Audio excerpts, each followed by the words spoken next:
YouTube, let's get it. Back with another vid, YouTube. It's your boy Big Gap. Today, in front of the crib, got my Savage, my HPI Savage X electric for the first rip. Weather's been pretty bad here, so the grass is a little wet. I am gonna run on the grass, but I'm not gonna go crazy on the grass because I don't want to make tracks through my yard. But it's running 6S. Let's get out here and see what she can do. Told you guys I was gonna do more videos, man. I've been sleeping on my videos lately. Here it is, man. I'm making it work even in the bad weather. Let's get it. All right, let's see what she can do. Oh, that servo is weak. I'm glad I bought another one. Look at that. Wheels barely turn on the street. Look at that, barely turn. Let's get it though.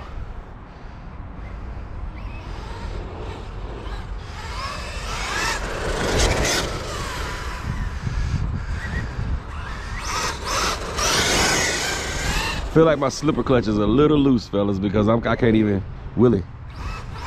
Look at that, I gotta get all the way on the throttle to wheelie. Slipper clutch is a little loose. Yeah, slipper clutch definitely loose. Definitely loose. Get a little while. Ooh. Yeah, man, yeah, there's no way. Hold on, let me check the controller. Make sure I got everything up. Because that's not right. All right.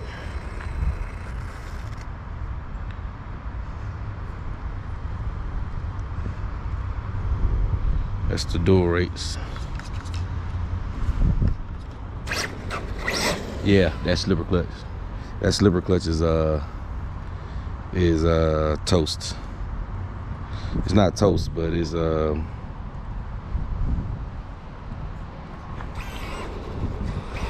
definitely loose.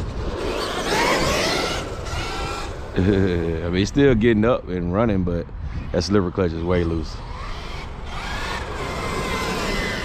All right, let me go in here and fix on the slipper clutch, because I can't even wheelie. All right, YouTubers, we are back. I have to show y'all what I did to it. I hit my brother Deontay, man. He gave me y'all go check him out, man. Deontay, he gave me some instruction. He has these trucks. He's been dealing with these trucks for a while, so he helped me out. This right here is 4 bolts, 1, 2, 3, and 4. Hopefully y'all can see that. And this little piece right here comes right off. Let me get it off. It comes right off like so. So then I pulled the slipper clutch assembly out of there. The whole thing, this whole thick piece comes up together. I pulled it all out because it's hard to get it tight with it in there. So he recommended that I take it out. That's what I did, and everything is good, man. It was smoke coming from this slipper clutch. It was so hot from, I guess, it being so loose. It was smoke coming from it. When I ended the video out, I seen smoke coming from my body, so I thought it was my ESC or my the batteries, but it was the slipper clutch. And I touched it, it was burning hot. So now that I got it back in, I'm gonna screw these bolts back down, these 4 bolts back down. We're gonna get it out and finish the run. Hold tight. All right, now we're back. Now it's doing like it's supposed to, and it does it. There we go. That's the Savage I wanted to buy right there. Yes, sir. That's what I'm talking about. Hard to even get it up to full throttle. So I'm talking about, we're running some 50C batteries in here. Ooh, stand up at any speed. He's a little unstable, man, with these tires though. At high speeds, they kind of bumble around a little bit. I know they probably be awesome off-road, like for real loose dirt. They probably are awesome, but so far they kind of, I think they come from that hot spot. I mean that flat spot that was in it on the tires when I bought the car. From it sitting in the box, it was flat spots in the tires.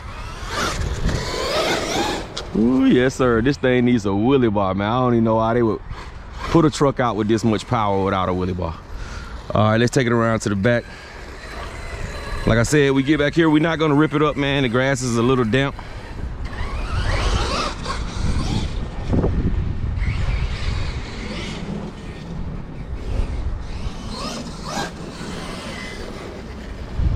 Yes, sir. Savage first jump.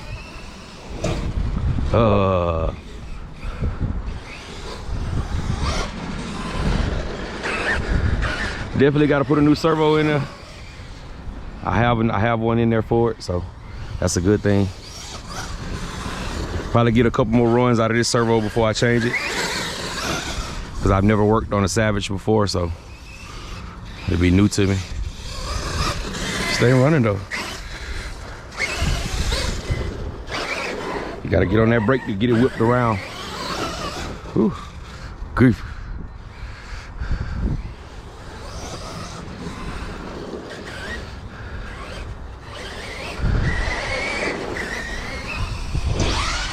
Oh, backflip, easy, easy, easy, easy, easy, easy. Yeah, I got to get better steering. My steering is super weak.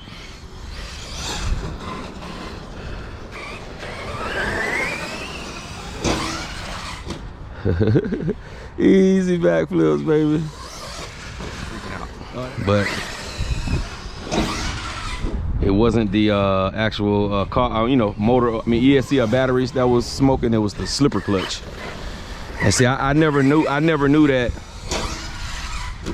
I never knew that the looseness of your slipper clutch can cause it to get hot. I thought maybe that, you know, it was too tight if that happens. Nice. But learn something new every day in the RC world. As you can see right now, I'm running this on the stock remote. Well, not as you can see, but see, stock remote.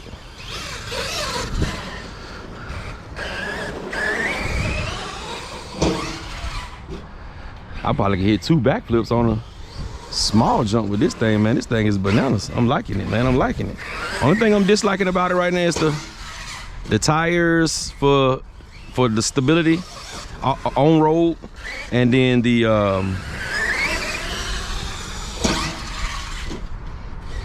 tires for the stability on road, and then the servo.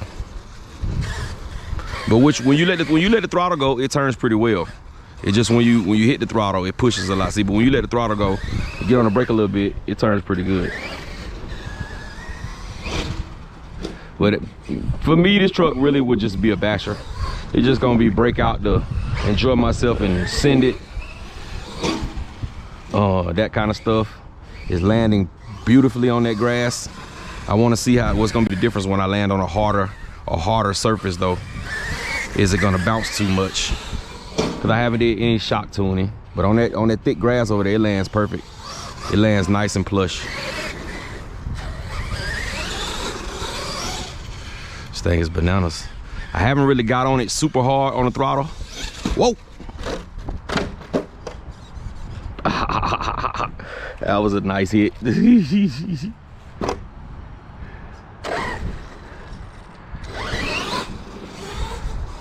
Haven't got on the throttle super hard yet because, you know, I'm in my backyard. I really don't have much space.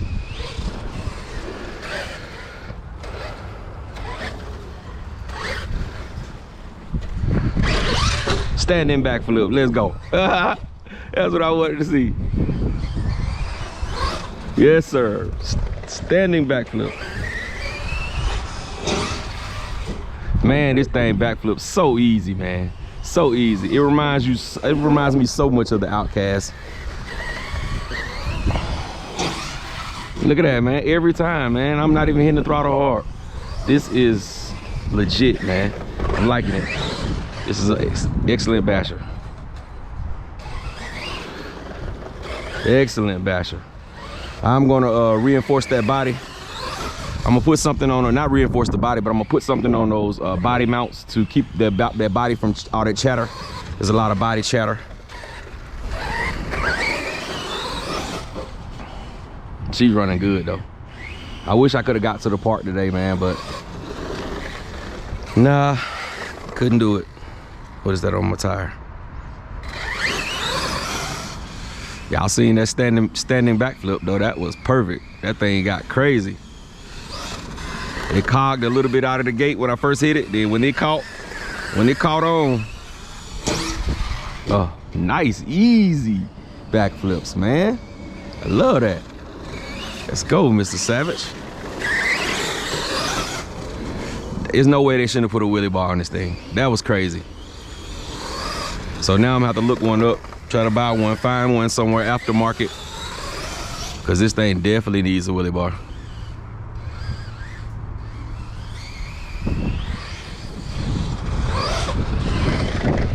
All right, ladies and gentlemen, we are back in the house. We're gonna sum this video up really quick. This is an awesome truck, man. It's only a few gripes that I have with this truck. Everything else about it is absolutely awesome. So let's get started, man. We're just gonna talk about the cons, man. I mean, you know, we start off with the pros. The pros is, man, it's an awesome truck, man. I mean, it's powerful. It backflips. It has great build quality. It's the vertical plate chassis.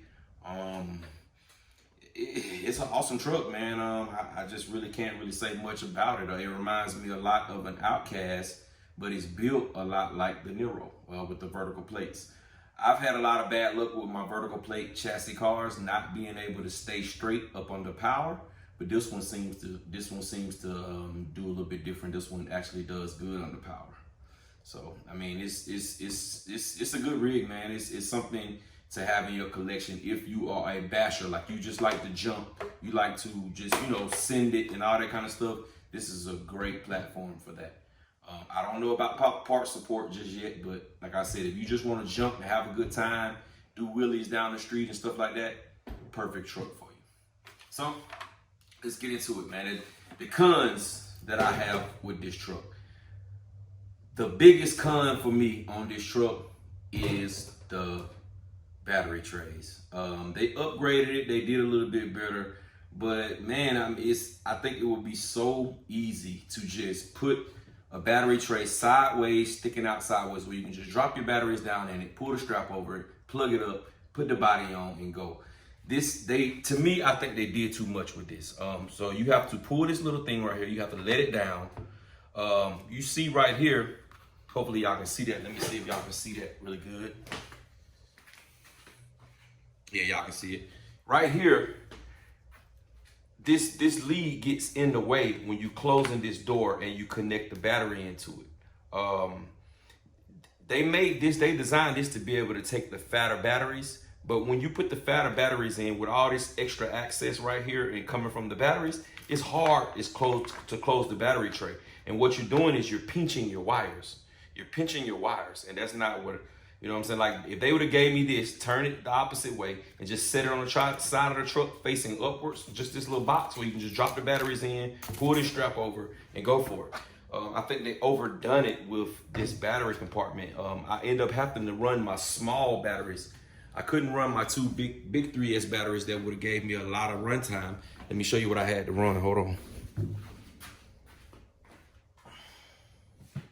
I had to run I haven't ran these in a long time, Power Hobby 5200 3S batteries. Because the bigger batteries, it's just almost impossible to close that battery tray without pinching your wires too bad. So that is my first con of this truck. All right, the battery tray. They could have did better. They did too much with that. I like it better on the Nero, where it just drops from the bottom, slide the batteries up in there, hook them up, clap it back from the bottom. I think they did too much with this. I'm going to be looking for a mod, some kind of mod where I can take these off and just put a regular battery tray on there and just, you know, have it facing upwards. All right. Secondly, the tires. For off-road, they're excellent. They're excellent for off-road. They're pretty good. I haven't tried them on loose dirt yet, but I already know this pin style is more like a race style tire. And I know on the loose dirt, it's going to be excellent. But on road, as far as with your stability, it's not real stable on road with these tires. Now, I know if I were to go and put some belted Pro lines or some belted power hobby tires or something, some SRC terrain crushers or something, it'll be super stable. It'll be super easy to get it up to speed. But with these balloonies in the street, it's just not stable. But that's small things to a giant. That's anything. That's simple tire change. Yeah, but like I said, that's just for if you want to run in the street. Off-road, they're perfect. You don't have to do anything. They help your truck backflip. They handle good. They grab. You have good traction and all that kind of stuff. All right. My next con is the stock servo. The stock servo is, oh my God. Now, I've had some stock servos that wasn't that good, but they were at least decent. For the cost of this truck is $700. For the cost of this truck, they should have gave you a better servo. It's just not. It's not adequate for a $700 truck. It's just not. I'm not really tripping because I watched videos on it and I've seen that. So with that being said, I already knew before I got this truck that I was going to need a servo. So I had already purchased the servo. Yeah. So that's really my only. Oh, and also the fact that this truck is $700 is a wheelie monster, backflip monster, and it didn't come with a wheelie bar. Or it's no, like I can't look online today and find a wheelie bar that fits perfectly on this truck. So that's kind of disappointing as well. Problems. I only had one problem, and that was the slipper clutch issue. It was only my first drive. My first drive, it was very successful. I had a problem with the slipper clutch. It was too loose. It got hot on me. So I had to take off this top piece right here to tighten up the slipper clutch. But that's all cars. A lot of cars come out of the box and have, small things that's not tightened or anything like that. So that's small things to a giant right there. But like I said, all in all though, this truck is a monster. It is a monster. It landed awesome. It wheelied perfectly. The truck is fast. It's super duper powerful. I hit my very first, the first time I tried the standing backflip, it hit it perfectly. So I was just like, wow, that was crazy because I wasn't even gonna try it at first. I said, let me try it. I tried it, and the first try, I hit it perfectly. So that lets you know this truck, it has crazy power. But all in all, man, it's a great truck. It is a little expensive. I can't even knock that. I would say it is a little expensive, but I think it's well worth the money. I do think it's well worth the money. It's a well-built truck. You know what I'm saying? Small little tweaks. You put a servo in this thing. Find a tire that fits you perfectly for all terrains, and this is a monster. It's a monster. So there it is, man. We're gonna sum it up right there. If you want to know, should you buy this truck? I say definitely buy this truck. If you're able to buy this truck, definitely get your hands on this one. This is a beast, man. I'm loving this truck. I can't wait to get it out to where I can really let it go. I really can let it rip. And I also want to get it to the loose dirt, man, and try to, go around some cones. Once I put the new servo in there, go around some cones and just see what kind of a bash racer it is. You know what I'm saying? A NHRL Neighborhood Race League racer it is. So, yeah, man, this thing is awesome. It looks the part. It does its job when you get it out to the field. So, I appreciate y'all sticking around watching the video. Don't forget to like, comment, subscribe, dislike, whatever you like. YouTube. And I'm in it.